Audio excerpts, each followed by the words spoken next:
ये वीडियो हम लेके आ रहे हैं क्लास 10th के लिए। कोई भी बोर्ड हो, CBSE board, ICSE board, Bihar board, कोई भी स्टेट बोर्ड हो, आप ये क्वेश्चन उनके लिए बहुत ही यूजफुल और बहुत ज़्यादा हेल्पफुल होगा। इस क्वेश्चन में हम सिर्फ स्टार्ट किए हैं, मिनिमम 10 क्वेश्चन या 7-8 क्वेश्चन है। अगर इस वीडियो में अच्छा खासा पॉइंट व्यू मिला, ये वीडियो ज़्यादा अच्छा चला, तो इसके और पार्ट हम लेके आएंगे और अच्छे अच्छे इंपॉर्टेंट क्वेश्चन आपको यहाँ कराया जाएगा। पॉइंट व्यू ऑफ एग्जाम, एकदम एग्जाम व्यू पॉइंट ऑफ से आपको क्वेश्चन इसमें दिया जाएगा और कैसे अप्रोच बताया जाएगा, कैसे क्वेश्चन को सॉल्व करना है, कैसे ज़्यादा इजीली बना लेना है। ये सीबीएसई का क्वेश्चन, प्रीवियस ईयर क्वेश्चन उठाया हुआ है, आपको दिख रहा होगा यहाँ पे सेक्शन ए करके, जिसे सीबीएसई में पेपर आता है 20-20 ऑब्जेक्टिव क्वेश्चन आते हैं, उस टाइप का क्वेश्चन दिया हुआ है। अब ज़्यादा ही नहीं बात करके हम क्वेश्चन नंबर 1 पे आते हैं, कैसे क्वेश्चन नंबर 1 सॉल्व करना है। और ज़्यादा ही आप लोग इस वीडियो को प्यार दिए तो आप लोग को और भी क्वेश्चन का वीडियो यहाँ पे मिलेगा, अपलोड मिलेगा। ये पहला वीडियो है, एग्जाम आने में अभी बहुत समय है। मैक्सिमम आपको 100 या 150 प्लस क्वेश्चन आपको करा दिया जाएगा अगर आप इस वीडियो को अच्छा प्यार दिए तो। सबसे पहला नंबर क्वेश्चन यहाँ पे हम उठाते हैं। जो क्वेश्चन लिखा हुआ है x = 5 is a solution of quadratic equation 2x² plus k plus -1x plus 10 = 0, find the value of k। यहाँ पे आपको k का वैल्यू निकालना है, x का इक्वल टू दिया हुआ है। कैसे सॉल्व करेंगे इस क्वेश्चन को? तो ये क्वेश्चन सॉल्व करने का बहुत ही आसान और बहुत ही इजी अप्रोच है कि जहां जहां मेरा x दिया हुआ है वहां पे 5 पुट कर दे। जो ये इक्वेशन दिया हुआ है, यहाँ पे हम जो इक्वेशन दिया हुआ है, इस इक्वेशन में हम क्या करते हैं, 2 × x², x यहाँ पे 5 है तो 5 का स्क्वायर कर लीजिए आप यहाँ पे, प्लस k-1 और ब्रैकेट में आप यहाँ 5 लिख लीजिए, प्लस 10 = 0। क्या दिया हुआ है? इक्वल टू में 0। तो इसको हम सॉल्व करते हैं। 2 × 5 का स्क्वायर कितना हो जाएगा? 25। 5 का स्क्वायर 25 प्लस k-1 इंटू में 5 प्लस 10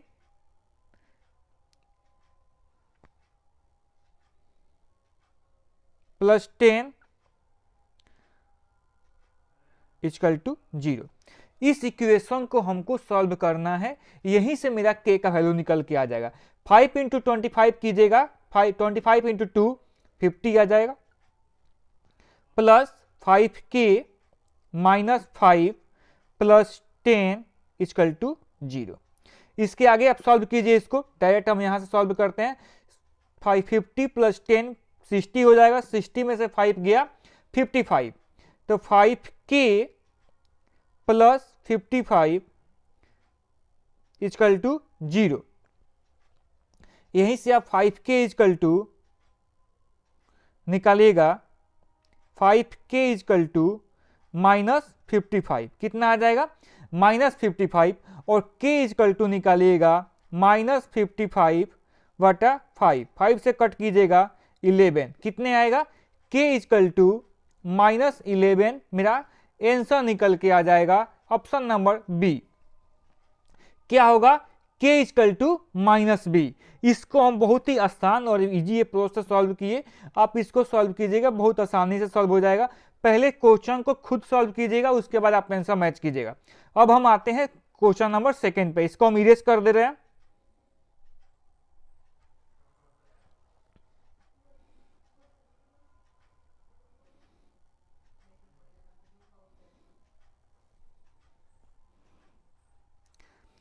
अब हम आते हैं क्वेश्चन नंबर 2। पहला का मेरा आंसर बी आ गया। क्वेश्चन नंबर 2 का कर रहा है, 2 पॉजिटिव इंटीजर m और n, आपका 2 पॉजिटिव इंटीजर दिया हुआ है। m = देखिए m = p के पावर 5 और q के पावर 2 दिया हुआ है, और n = यहां पे हमको n =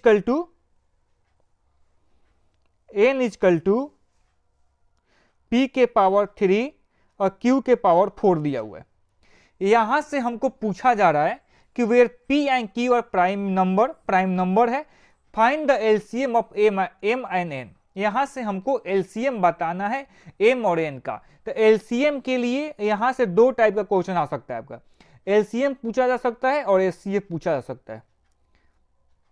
यहां पे हम आपको दोनों सॉल्व करके दिखाते हैं कि एलसीएम का क्या आंसर आएगा और एचसीएफ का क्या आंसर आएगा, दोनों सॉल्व करके बताते हैं। एग्जाम में एक क्वेश्चन आपको मैक्सिमम प्रैक्टिस सेट में और एग्जाम में, इससे पहले वाले जो 25 में एग्जाम हुआ है उसमें भी, 24 में भी और आने वाले 26 में भी इस टाइप का क्वेश्चन रहेगा सीबीएसई बोर्ड का, खास करके सीबीएसई बोर्ड के लिए। तो हमको यहां से एलसीएम निकालना है। सबसे पहले हम एलसीएम के अप्रोच उठाते हैं। तो एलसीएम बनाने का सबसे पहले अप्रोच देखिए, यहाँ पे p के पावर, यहाँ पे p के पावर 5 है, यहाँ p के पावर 3 है। तो जैसे जिसका पावर ज्यादा है उसको एलसीएम में उठाइए, p के पावर 5, q के पावर 2 यहाँ पे है, q के पावर 4 यहाँ पे है। तो हाईएस्ट पावर किसका है, q के पावर 4 का, q के पावर 4 उठा लीजिए। ये मेरा एलसीएम हो गया। आप एलसीएम में चेक कर लीजिए कौन सा ऑप्शन है, ये सी नंबर ऑप्शन है मेरा, इसका आंसर सी हो गया।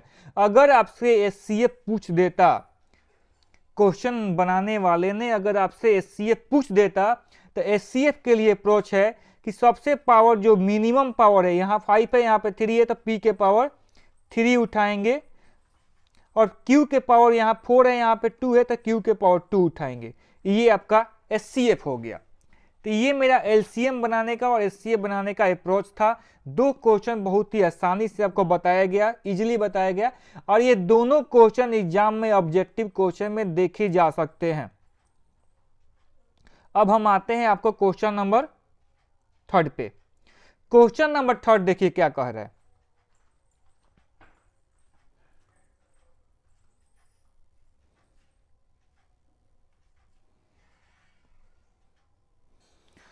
देखिए क्वेश्चन नंबर 3 पे आते हैं। क्वेश्चन नंबर 3 कह रहा है the pair of the equation x equal to 2a and y equal to 3b, a and b does not equal to 0, graphically represent straight line which are. Graphically represent कर रहा है straight line को, तो हमको यहाँ पे बताना है कि इसका क्या होगा। पहला दिया है कोइंसिडेंट दिया हुआ है, कोइंसाइड जो होता है, कोइंसाइड दिया हुआ है, पैरेलल दिया हुआ है, intersecting at 2a and 3b, intersecting at 3b 2a। Intersecting coincide क्या होता है, लाइन जो लाइन है इसी पे दूसरा लाइन आ जाए उसको कोइंसाइड बोलते हैं। पैरेलल क्या होता है, दूसरे को पैरेलल जाए उसको पैरेलल बोलते हैं। इंटरसेक्टिंग क्या होता है, जो दूसरे को इंटरसेक्ट कर जाए। देखिए तो यहाँ पे हमको x इक्वल टू 2a दिया हुआ है और y इक्वल टू हमको 3b दिया हुआ है। यहाँ पे दोनों पॉइंट दिया हुआ है x का और y का।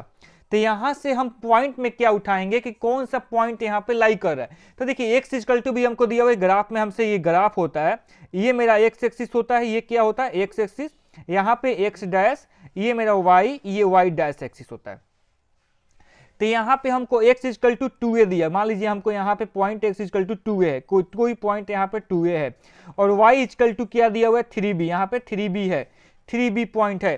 तो इसका पॉइंट निकालने का और ग्राफिकली भी रिप्रेजेंट स्ट्रेट लाइन दिया हुआ है, तो इसका आंसर हो जाएगा intersecting at 2a and 3b। पहला कोऑर्डिनेट देखिए, कंफ्यूजन पॉइंट था c और d, तो c और d में कंफ्यूजन यहीं से क्लियर हो जाएगा। x का पॉइंट 2a होता है, y का पॉइंट कोऑर्डिनेट 3b होता है। पहला जो लिखा जाता है a और b लिखा हुआ है, इसका मतलब मेरा ये x एक्सिस है, ये y एक्सिस होता है, तो 2a 3b मेरा यहां से आंसर निकल जाएगा सी नंबर ऑप्शन। अब हम आते हैं क्वेश्चन नंबर 4 पे।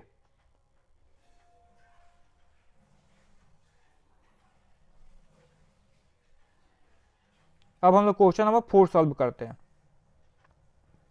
क्वेश्चन नंबर 4 क्या बोल रहा है कि k प्लस 7 दिया हुआ है, 2k माइनस 2 दिया हुआ है एंड 2k प्लस 6 दिया हुआ है और 3 consecutive terms of an A P, find the value of k। तीनों एपी का कॉन्जिटेटिव टर्म्स दिया हुआ है। एपी का कॉन्जिटेटिव टर्म्स का मतलब होता है, यहाँ पे हम आपको बता रहे हैं, एक फॉर्मूला के अकॉर्डिंग बता रहे हैं, a और b, ये तीनों कॉन्जिटेटिव टर्म आपको दिया हुआ है। तो तीनों का सॉल्व करने का बेहतरीन मेथड होता है a minus a equal to कर लीजिए b माइनस a। दोनों को सॉल्व कीजिएगा, यहीं से क्लियर हो जाएगा। इसको बनाने का तरीका भी है कि आप a प्लस ए कर लेंगे, और ये फॉर्मूला मेथड से हो गया कि b प्लस ए, तो यहाँ पे 2a equal to b plus a equal to हो जाएगा b प्लस ए बटा 2। ये फॉर्मूला मेथड से है, ये फॉर्मूला से आप सॉल्व कर सकते हैं। अगर फॉर्मूला से सॉल्व नहीं करना चाहते हैं तो उसका तरीका भी आपको बताया जा रहा है।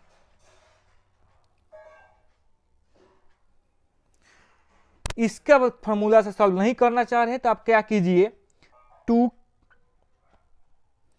2k माइनस 2 और माइनस कर लीजिए k प्लस 7 से, इक्वल टू कर दीजिए,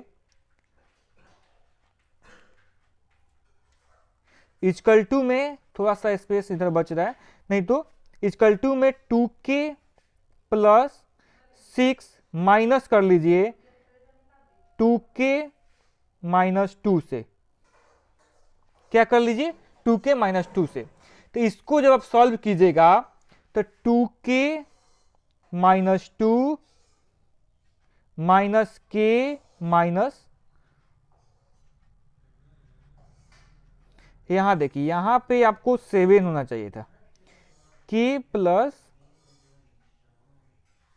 7, देखिए k प्लस 7। तो इसको सॉल्व कर रहे हैं, माइनस k माइनस 7 हो जाएगा, क्या हो जाएगा, -7। ऐसे ही इक्वल टू में इसको सॉल्व करेंगे, 2k प्लस 6 माइनस में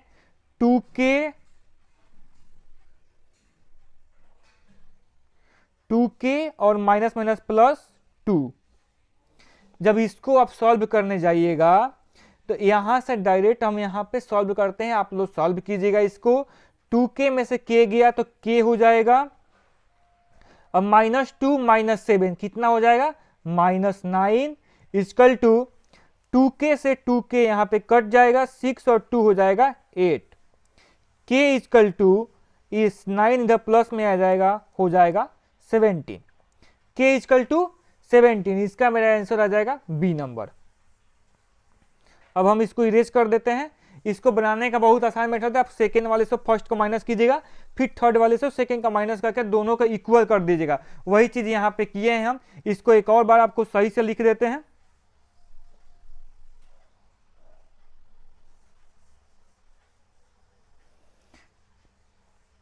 देखिए सिर्फ क्या किया गया इसमें, 2k माइनस 2 माइनस में k plus 7 equal to 2k plus 6 minus 2k minus 2, यही किया गया है, आप देख सकते हैं। और इसको सॉल्व करने पे k इक्वल टू 17 मेरा आंसर आ जा रहा है। अब आप इसको सॉल्व कीजिएगा, पीछे सॉल्व करके दिखाए हैं, ऐसे आप सॉल्व कर लीजिएगा। कोई दिक्कत आएगा आप कमेंट में बताएंगे कि हमको यहाँ दिक्कत हो रहा था, आपको दिक्कत और भी सॉल्व की जाएगी। क्वेश्चन नंबर 5, यहाँ पे इसका 7 हो गया। क्वेश्चन नंबर 5 देखते हैं। यहाँ पे क्वेश्चन नंबर 5 कह रहा है कि in the given figure P and PB are two tangent, draw to a circle. दो टेंजेंट ड्रॉ किया गया है सर्कल से with centre O and radius 5 centimetre दिया हुआ है। ये मेरा मान लीजिए टेंजेंट है, टेंजेंट से ये रेडियस होता है, यहाँ पे इसका यहाँ पे खींच लीजिए, ये मेरा टेंजेंट से रेडियस होता है, और रेडियस टेंजेंट पे जो यहाँ पे पड़ता है जो सेंटर से, वो परपेंडिकुलरली पड़ता है 5 सेंटीमीटर। ये मेरा 5 सेंटीमीटर रेडियस है, ये भी और ये भी 5 सेंटीमीटर।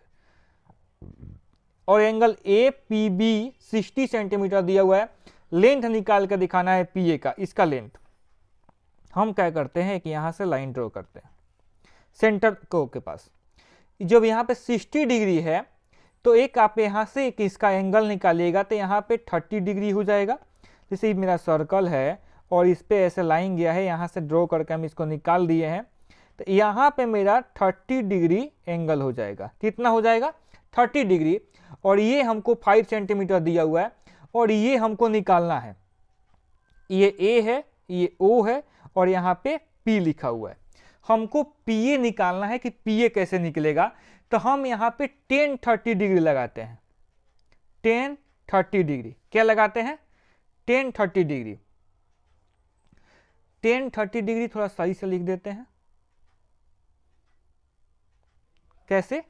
10-30 डिग्री इक्वल टू होता है 1/√3, और 10-30 का वैल्यू निकाल के हम यहाँ पे निकालते हैं, और 10 theta equal to 10 theta equal to होता है P/B। P/B इसको हम आपको नेक्स्ट पार्ट में आपको करके दिखाते हैं नेक्स्ट पेज पे। तो 10 थीटा कितना होता है? 10 थीटा इक्वल टू P/B होता है, और 10-30 डिग्री का वैल्यू 1/√3 आया था। तो हम रखेंगे यहाँ पे, देखिए यहाँ से इसका हमको √3 आ गया, √3 1/√3 होता है, और हमको ये निकाल के दिखाना है। और एक ट्रिगोमेट्री का अप्रोच होता है कि जब यहाँ पे जिस पे एंगल बने उसको बेस बोलते हैं, उसको सामने जहाँ पे देखिए एंगल यहाँ बन रहा है इस पे, तो ये मेरा बेस हो जाएगा, और ये मेरा क्या हो जाएगा? आपका परपेंडिकुलर हो जाएगा, 5 मेरा परपेंडिकुलर हो जाएगा। ऐसे ही यहाँ पे हम सॉल्व करके दिखाते हैं। तो इक्वल टू P मेरा 5 हो जाएगा। अब बेस हमको निकालना है, क्रॉस मल्टीप्लाई करा लीजिए। बेस इक्वल टू 5√3 क्या हो जाएगा? बेस इक्वल टू मेरा 5√3। इसका देखिए 5√3 ऑप्शन नंबर बी है, इसको हम इरेज कर देते हैं यहाँ से। ऑप्शन नंबर बी, देखिए यहाँ पे मेरा बी जो ऑप्शन है 5√3 हो जा रहा है। कोई दिक्कत बताइए? क्वेश्चन बहुत आसानी से सॉल्व होगा, कोई दिक्कत नहीं होना चाहिए आपको। इसका 17 था। अब हम क्वेश्चन नंबर 6 सॉल्व करते हैं। क्वेश्चन नंबर 6 भी सॉल्व करने का एक बहुत ही इजी अप्रोच है। आप 2-3 अप्रोच से बना सकते हैं, लेकिन बहुत ही इजी अप्रोच जो है वो हम बता रहे हैं। आप इसको x मान लीजिए, यहाँ पे हमको लिख लेते हैं x इक्वल टू 8.5 दिया हुआ है, इक्वल टू में ये हमको 4.8 दिया हुआ है, और नीचे हमको 6 दिया हुआ है। यहीं से क्रॉस करा लेते हैं। तो x equal to 4.8 into 8.5 divided by 6। 6 से 4.8 को काटिएगा 0.8 में कट जाएगा, और x equal to 0.8 into 0.8 into 8.5। जब दोनों को आप इंटू कीजिएगा 17 सेंटीमीटर आंसर आ जाएगा। क्या आ जाएगा? 17 सेंटीमीटर, और इसका आंसर हो जाएगा 17 सेंटीमीटर। यहां से आप इंटू कर लीजिएगा। 17 सेंटीमीटर आ जाएगा। इसको हम इंटू भी कर लेते हैं पीछे। आप मेरा पेज नंबर यहाँ पे पेज निकालते हैं और यहाँ पे इंटू कर लेते हैं।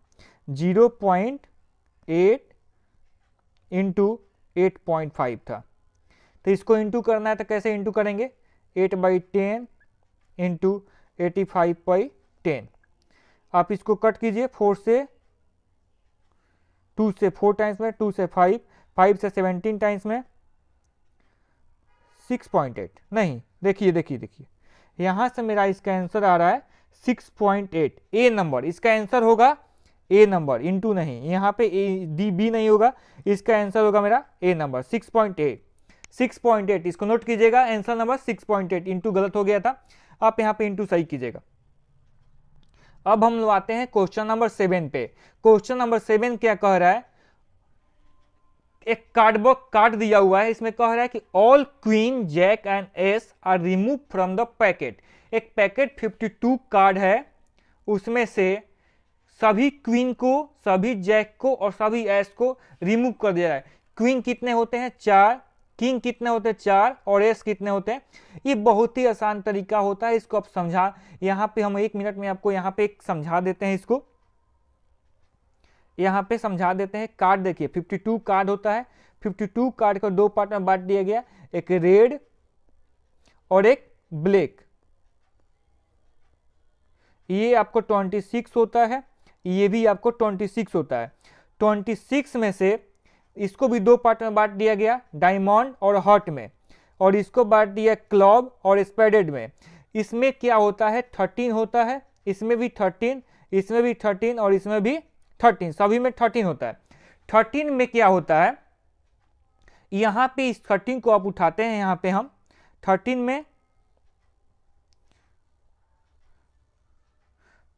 में क्या होता है कि मान लीजिए डायमंड में 13 होते हैं, तो 13 में एक किंग होता है, एक क्वीन होता है, एक जैक होता है, जैक, और एक एस होता है। सभी में 4-4 होते हैं, ये चारों सभी में होते हैं। यहीं से हम उठाते हैं आपको इसमें, तो सभी में 4-4 होते हैं, तो 4-4-4 12, यहां से 12 रिमूव हो जा रहे हैं, तो मेरे पास बचे टोटल कितना 40। कितने बचे मेरे पास 40। तो क्वेश्चन पूछ रहा है, उसके आगे क्वेश्चन पढ़ते हैं कि remaining card and well shuffled and one card is pickup at the random from it the probability of king का प्रोबेबिलिटी बताना है। तो किंग कितने होते हैं आपका कार्ड में, 4 किंग होते हैं, सभी में एक एक किंग होते हैं, तो 4, तो 4/40 करते हैं, 4 से डिवाइड करते हैं 10, 1/, आंसर आ गया 1/10, आंसर आ गया 1/10 ए नंबर। यहां से मेरा 1/10 बहुत आसानी से सॉल्व हुआ। अब आप लोग क्वेश्चन पे समझते हैं हम यहाँ पे क्वेश्चन नंबर 8। क्वेश्चन नंबर 8 क्या कह रहा है, वीडियो थोड़ा ज्यादा लंबा जा रहा है। क्वेश्चन नंबर 8 बोल रहा है कि PQ is diameter of circle centre O। एक यहाँ पे हम सर्कल बनाते हैं, ये मेरा सर्कल है, ये मेरा डायमीटर है, और दिया हुआ है कि यहाँ पे पॉइंट P है, यहाँ पे पॉइंट Q है। दोनों का कोऑर्डिनेट दिया हुआ है, नहीं कोऑर्डिनेट एक ही का दिया हुआ है, P का दिया हुआ है, एक -4 और 7 इसका कोऑर्डिनेट दिया हुआ है, और एक सेंटर, यहाँ पे सेंटर O होता है, इसका कोऑर्डिनेट दिया हुआ है 2 - 4। इसका कोऑर्डिनेट हमको XY मान लेते हैं, क्या मान लेते हैं XY। तो ये हम एक फार्मूला होता है मिड पॉइंट फार्मूला, जो आपको यहाँ पे हम सॉल्व करके दिखाते हैं।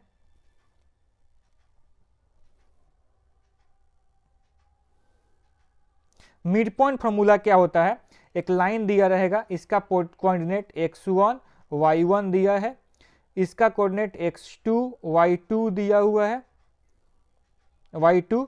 तो मिड पॉइंट फार्मूला होता है x1 + x2 बटा 2 y1 + y2 बटा 2।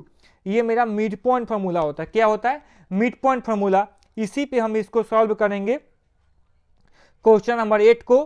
और क्वेश्चन नंबर 8 को सॉल्व करने का बहुत ही आसान तरीका है, -4 + x बटा 2 = 2।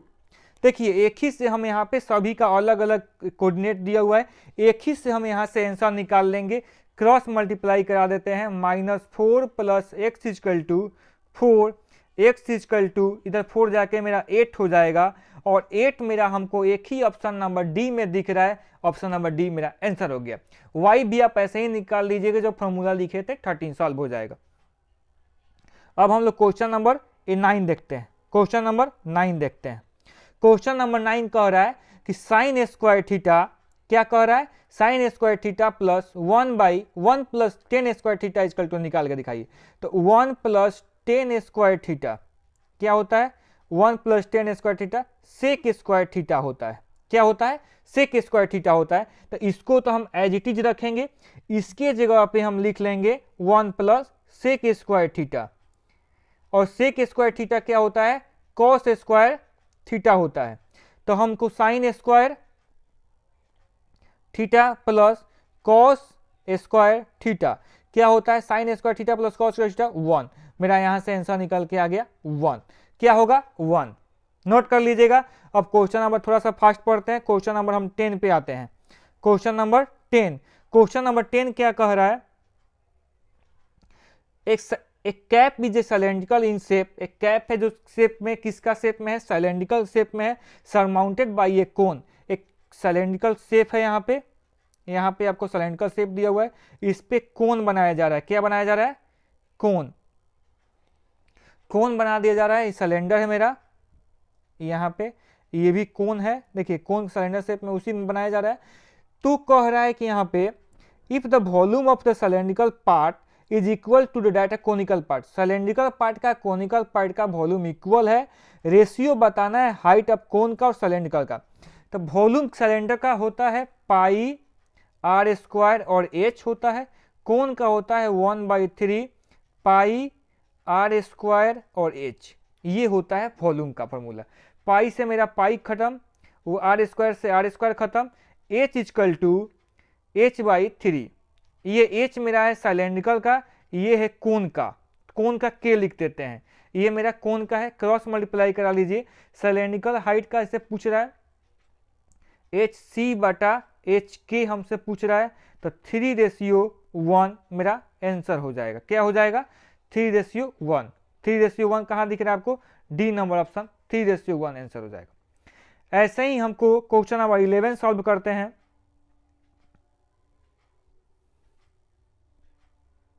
क्वेश्चन नंबर 11 कह रहा है 7 टर्म निकालना है from the end of the AP से, एपी का एंड से 7 टर्म। एक फॉर्मूला होता है एंड टर्म से, लास्ट टर्म से निकालने का फॉर्मूला बता रहे हैं यहाँ पे। उस फॉर्मूला से आप आसानी से बना लीजिएगा, अदरवाइज आपको इसको सॉल्व करने के लिए नहीं तो दूसरे तरीका भी निकालना पड़ेगा। अगर उस दोनों तरीका से एक ही तरीका बताते हैं हम, उसका डायरेक्ट फॉर्मूला से बन जाएगा L-N-1 इंटू डी। इससे बहुत ही आसानी से एकदम 1 मिनट से भी कम 20-15 सेकेंड में बन जाएगा। देखिए कैसे बनता है। 49 माइनस एन हमको 7 है, इंटू 7 - 1, और डी हमको यहाँ से निकालिएगा -5 माइनस 8 करके, तो -5 है, तो -5 और +8, डी मेरा 3 निकल जाएगा, यहाँ 3 पुट कर लीजिए और सॉल्व कीजिए। 49 - 7 में से 1 गया, 7 में से 1 गया 6, 6 में से 3 इंटू कीजिएगा 18 और इसको सॉल्व कीजिएगा 31, मेरा 31 आंसर आ जाएगा, सी नंबर। इस वीडियो में हम 11 क्वेश्चन सॉल्व किए, बहुत ही आसानी से सॉल्व किए और मज़ा भी आया सॉल्व करने में। आपको अगर इस वीडियो को ज़्यादा अच्छा व्यू देंगे, अच्छा मतलब इसको जहाँ से लीजिए शेयर कीजिएगा, जितना लोग देख पाए देखिए, जितने की ज़रूरत है देखेंगे, तो इसका और पार्ट का वीडियो अपलोड किया जाएगा। आगे का क्वेश्चन का सब्जेक्टिव ऑब्जेक्टिव सब कराया जाएगा, 2024 का पूरा पेपर कराया जाएगा, जितना 40-45 जितना सेट है वो सब 25 का भी कराया जाएगा इस वीडियो में। थैंक यू, आज के लिए इस वीडियो में इतना ही, धन्यवाद।